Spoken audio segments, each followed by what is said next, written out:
Let's continue with the breaking news this evening that Andrew, the former Duke of York, will be stripped of his titles, so no longer a prince or anything else. He'll just be a regular British citizen. The door to redemption has slammed shut on Prince Andrew. Stripped of his titles, his reputation has plummeted even further after explosive revelations about his disturbing sexual escapades, secrets the late Queen Elizabeth reportedly knew. Now, royal commentator Dickie Arbiter has dropped bombshell insights about the disgraced prince. My dealings with Andrew were very minor and very few, but the odd occasion that I did have dealings with him, he was arrogant, he was rude, he was bumptious. Can the royal family survive this storm, or is Andrew's scandal too damaging to recover from?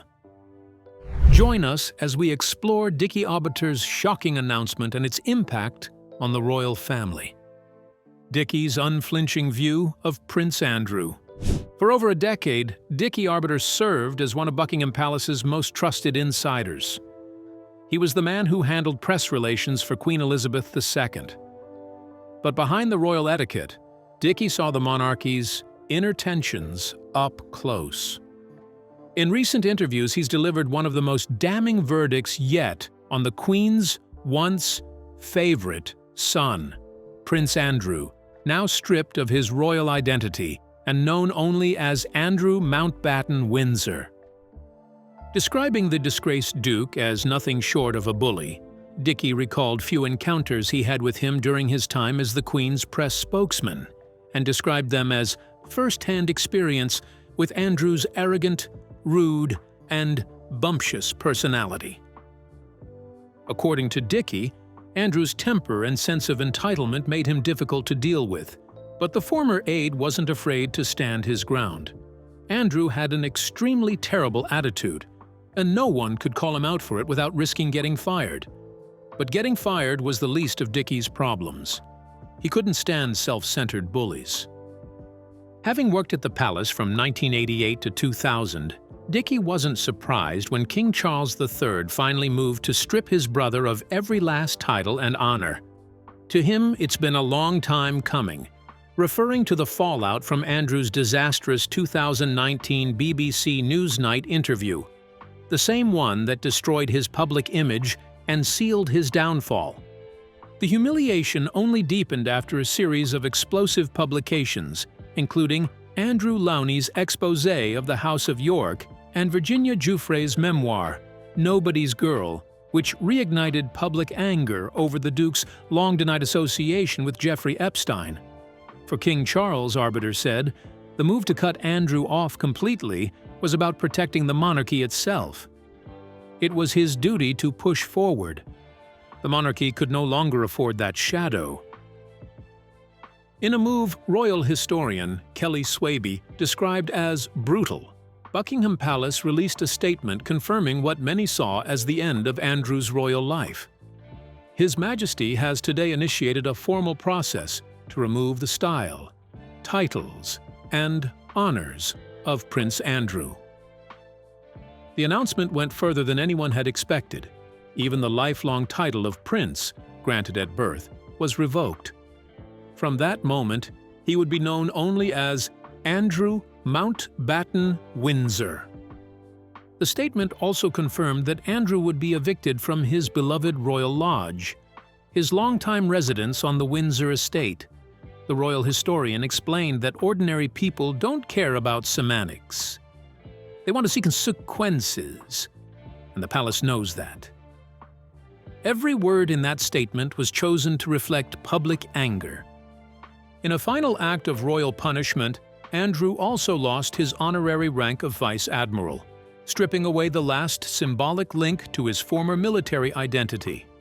According to insiders, King Charles offered a softer landing, a smaller home on the Sandringham estate and an annual allowance of €1 million. But the message was clear. The royal family had officially turned its back on him. Andrew's ex-wife, Sarah Ferguson, who had lived in a separate part of Royal Lodge, is now said to be making new living arrangements. Once a close ally and occasional defender of Andrew, even she seems to be keeping her distance as the walls close in. As for Andrew, the man once nicknamed Air Miles Andy, for his jet-setting lifestyle, now faces a lonely Christmas, excluded from the royal gathering at Sandringham and waiting for the quiet move to his new, smaller residence. For Dickie Arbiter, it's a fall he saw coming long ago. The warning signs were always there. Andrew never understood that privilege came with responsibility. When you forget that, when arrogance replaces humility, the crown will protect itself first. In the eyes of the public, his redemption seems as unreachable as the throne he once stood beside. But whispers inside royal walls suggest this downfall didn't happen overnight. What was the final betrayal that pushed King Charles to turn his back on his own brother? And could it be tied to new chilling claims about Andrew's dark sexual behavior, beyond his infamous ties to Jeffrey Epstein and Virginia Giuffre? When duty and emotions clash. A former royal butler has offered a glimpse into the complex emotions swirling around King Charles following his decision to strip his younger brother, Prince Andrew, of his royal titles. The dramatic announcement, which was released on a Thursday night, confirmed the king's final decision. Grant Harold, who served as a butler at Highgrove for 7 years, revealed the internal struggle that the king is likely facing in the aftermath of this historic decision. Harold believes King Charles is torn between duty to the monarchy and the personal promise he may have made to the late Queen Elizabeth before she died in 2022. King Charles probably feels like he's letting his mother down, but he realizes he has a duty. The king is now having to do what his late mother did and put the crown before family. Harold explains that, while it is not common practice in the modern royal family to take such drastic action against a sibling, this was a moment when Charles had no choice. He likely made a promise to his mother to ensure Andrew was protected after her passing, which might explain why Charles will continue to provide financial support despite the stripping of titles. Behind the scenes, discussions about Andrew's fate reportedly unfolded over months, though the king probably wanted his brother to hear the news directly from him rather than through staff intermediaries. However, the initial conversations would have happened through their staff, likely via the king's private secretary. Still, Andrew would have wanted to hear it straight from his brother before the public announcement. The decision has been framed as a necessary measure to protect the monarchy's reputation and functioning. Harold revealed that Andrew's long history of scandals and allegations had increasingly overshadowed the royal family's work, and that the royal family and their advisors shouldn't have left it this long. He believed that they should have acted sooner to protect the family. It's not something you can just brush under the carpet. They may issue statements focusing on the good, but the issues don't simply disappear. For King Charles, the decision to strip Andrew of his titles was both administrative and deeply personal, especially as news of Andrew's previous sexual conquests emerged. A new royal biography claims that the late Queen Elizabeth knew that Andrew was allegedly bringing prostitutes into Buckingham Palace regularly. These explosive assertions come from biographer Andrew Lowney, who discussed the matter in a recent television interview, stating that while the Queen was aware of Andrew's behavior, she reportedly chose to turn a blind eye. In the interview with News Nation, Lowney, author of entitled The Rise and Fall of the House of York, claimed that Andrew allegedly used Buckingham Palace for illicit encounters over several years, and the palace staff were fully aware of these activities. He further alleged that security personnel had raised concerns with their superiors, but were reportedly told to remain silent or risk reassignment. The biographer even suggested that the Queen herself was directly informed about Andrew's alleged conduct but opted not to intervene. Obviously, this raised eyebrows, but Lowney came with receipts. He referenced a separate alleged episode in Thailand, claiming that during a 4-day official trip, Andrew had 40 prostitutes brought in. This revelation is mind-blowing. However, the palace has not commented on these latest allegations. With the palace maintaining its silence over these disturbing new allegations, the public has turned to Prince William, hoping he might finally break the silence. But when the questions came, how did he respond?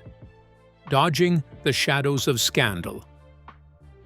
Prince William touched down in Brazil, without Kate Middleton, ready to champion global change at the 2025 Earthshot Prize ceremony and the United Nations Climate Change Conference, COP30. But during his interview with CNN's Christiane Amanpour, the mood shifted. With a question as sharp as it was delicate, she asked whether his vow to create change for good had been triggered by the chaos unraveling within his own royal family, especially the dark shadow cast by his disgraced uncle. Rather than commenting on Andrew or recent royal controversies, William redirected attention to the people around him, emphasizing teamwork and leadership. Change will come from backing them, not by what I do. I want to surround myself with people who want to make change and do good in the world. Royal analysts quickly pointed out that William consistently avoids airing the family's private matters in public. The Daily Mail quoted a palace expert saying, "William doesn't air the family laundry in public." During the Earthshot Prize ceremony, William stressed optimism and vision as core elements of leadership. You have to provide leadership and a vision that there are good things to come, and it's not all negative. Adding a personal touch, he reflected on his children. For my children particularly, knowing that the planet will be in a better, healthier state because of the people in this room is something I love to tell them when they go to bed. It's going to be great. Your future is going to be as bright as futures gone by. That's a really important message for all of us to hear.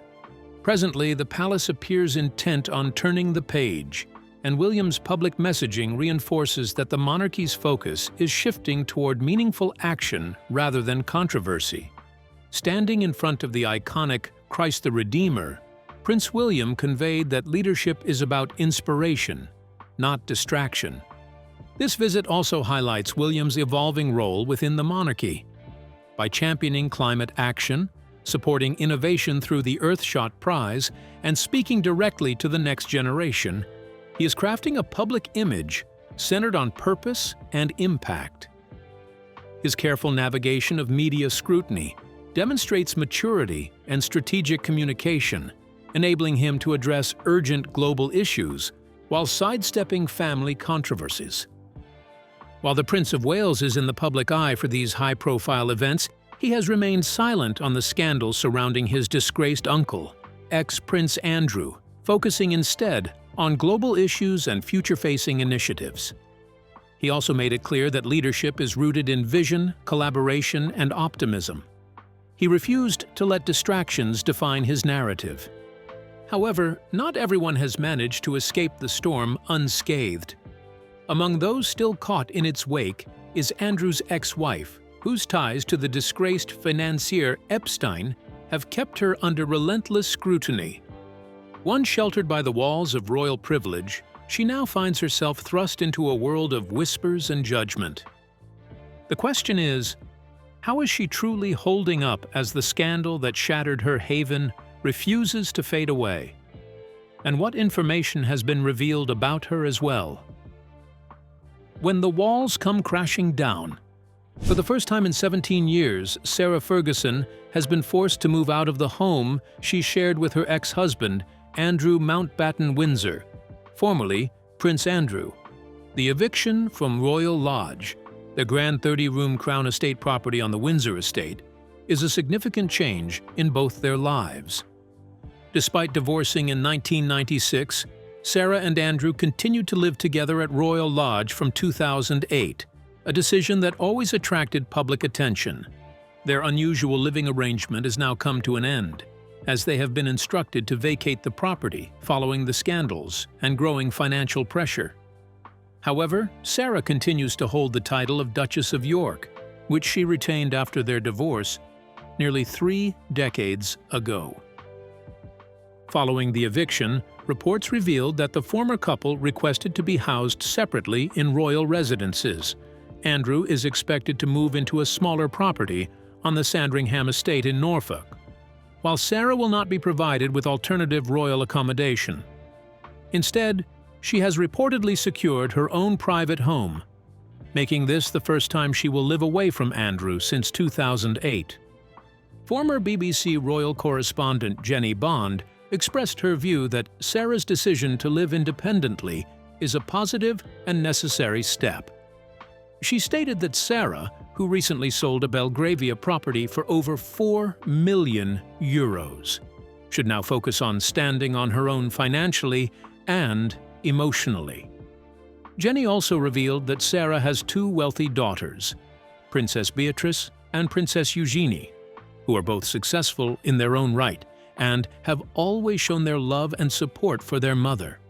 With her resources and family support, Sarah is seen as capable of building a new chapter without relying on royal housing or her ex-husband.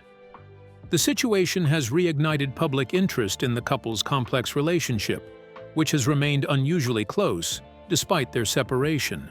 Over the years, they have attended family events together and even described their relationship as a strong friendship. However, the current circumstances have forced them to take separate paths for the first time in nearly 2 decades. The eviction also comes amid growing scrutiny of royal finances and the use of Crown estate properties by non-working members of the royal family. There have also been claims that Sarah might release another memoir. This speculation has sparked curiosity, given her past books, which have often been self-reflective rather than critical of the royal family. Her previous works focused on her personal struggles, her admiration for the late Queen Elizabeth II, and her gratitude toward King Charles. While some doubt that she would write anything controversial, others believe she may use the opportunity to express her perspective on her new life and the challenges she has faced. She may be turning the page to a new chapter, but the ghosts of her past refuse to stay buried. What are the whispers surrounding Sarah now? A damning reputation. Over the years, those closest to Sarah Ferguson have described working for her as a high-stakes balancing act that requires both loyalty and nerves of steel.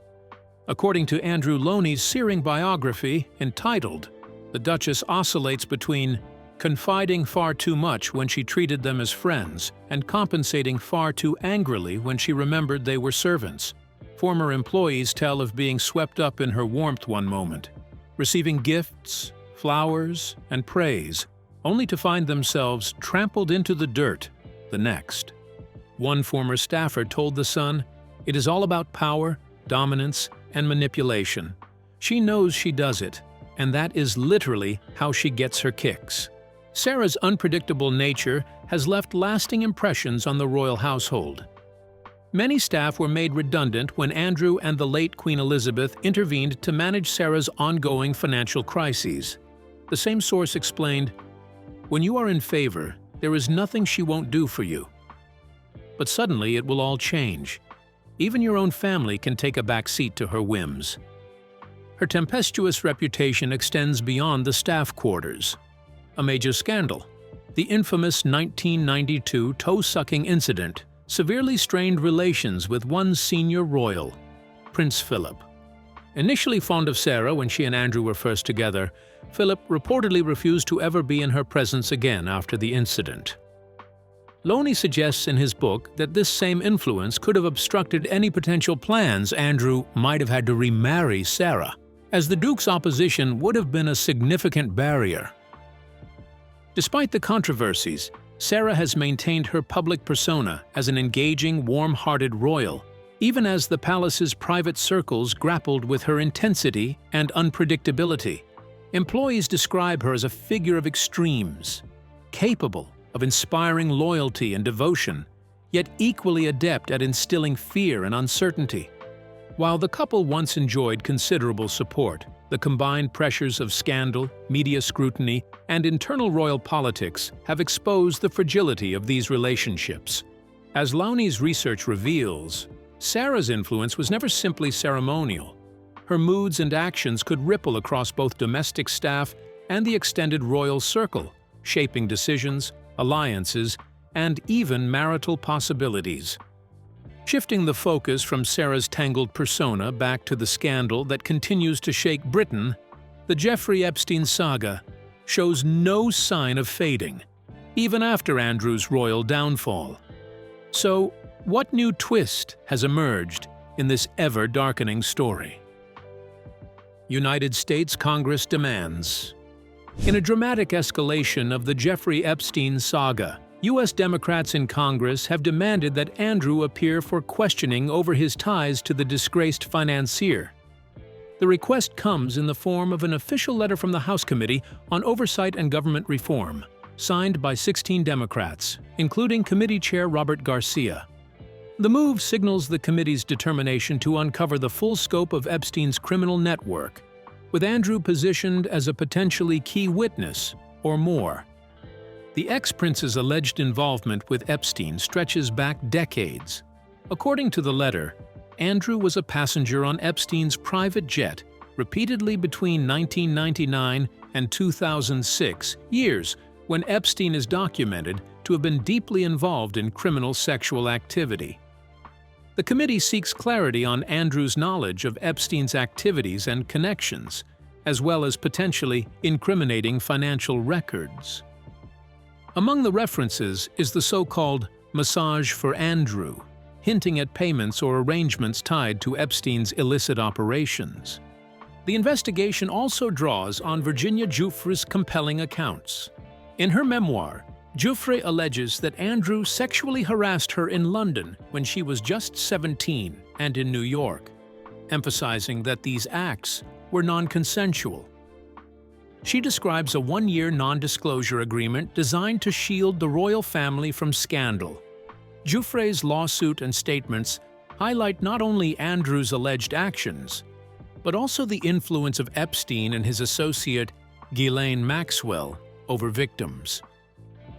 After his lawyers failed to dismiss Giuffre's civil suit in New York, Andrew was stripped of royal patronages and military ranks.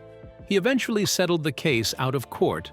By October 2025, under intense public scrutiny, Andrew announced he would stop using the title of the Duke of York, a move symbolizing the long shadow cast by his alleged involvement with Epstein. The British government is reportedly working to remove his final honorary military rank of Vice Admiral. The case has broad international dimensions. Epstein, a billionaire with deep ties to political and entertainment elites, was arrested in 2019 on charges of sexual assault and trafficking minors. His shocking death that July in a New York jail, ruled as self-harm, triggered widespread controversy, especially after 2 prison staffers violated protocol and provided false testimony. Maxwell's subsequent arrest in 2020 and 2021 conviction for aiding Epstein in exploiting minors cemented the network's criminal exposure. Fast forward to 2025. U.S. Congress has renewed its subpoenas, now extending demands for testimony to prominent figures like Bill and Hillary Clinton, underscoring the investigation's ongoing political and social resonance. The committee's letter to Andrew explicitly calls for his cooperation in identifying accomplices and exposing hidden connections, with a response requested by November 20, 2025. This case illustrates the intersection of power and accountability. It involves not only a former royal, but also one of the most notorious criminal networks targeting minors in modern history. The ongoing collaboration between U.S. and U.K. authorities demonstrates a rare commitment to transparency that cuts across borders, political lines, and societal hierarchies. As Congress presses Andrew for answers, the world watches. Will he comply? Can he shed light on the labyrinthine network surrounding Epstein? Or will this chapter of the investigation remain shrouded in secrecy and controversy? While many questions remain unanswered, Donald Trump has expressed sympathy for the royal family, a gesture that has reignited scrutiny over his own ties to the saga and revived lingering allegations. Can he truly claim complete detachment from this tangled affair? a rekindled flame. President Donald Trump expressed sympathy for the British monarchy as it continues to manage the scandal surrounding former Prince Andrew and his connections to the late convicted sex offender Jeffrey Epstein. Trump described the situation as terrible and tragic, emphasizing his personal concern for the royal family. His remarks came in response to King Charles III's recent decision to strip Andrew of his princely title and effectively remove him from royal duties, following mounting public scrutiny and new revelations about his conduct. Trump, who has historically shown fondness for the royal family and was hosted by Charles for an unprecedented second state visit to the United Kingdom in September, voiced support as Democrats push for Andrew.